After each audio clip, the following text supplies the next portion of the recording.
Dobar dan. Evo danas je nedjelja, krećemo u Petrevce kod moga tate, ovdje smo ostavili ženu i Niku.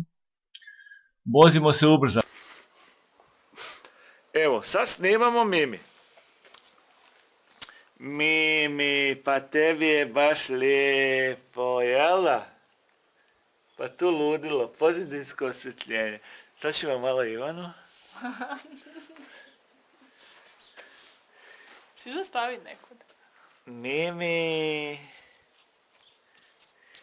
Sad smo kod dede u Petrijevcima, sad ćemo snimiti dedu.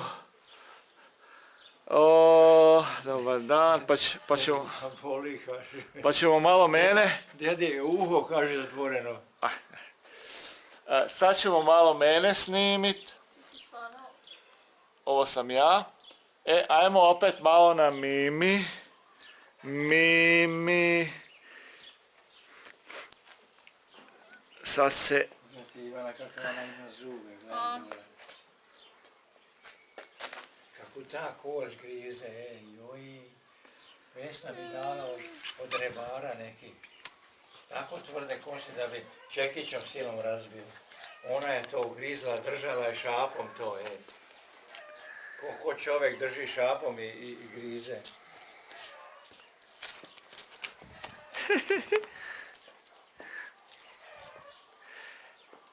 Dobro.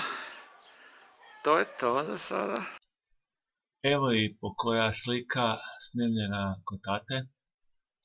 Kukuruz je bio, da. Ima cvijeća. Cvijet izbliza.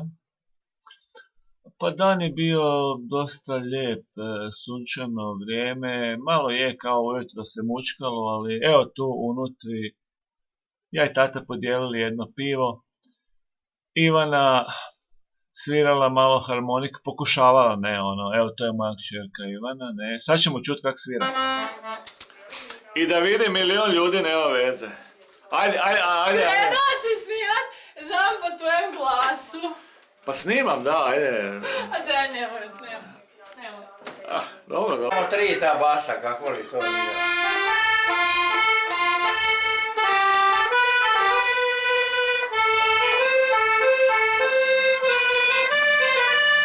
Znam da me snimaš. Sad je dobro uvatio sad.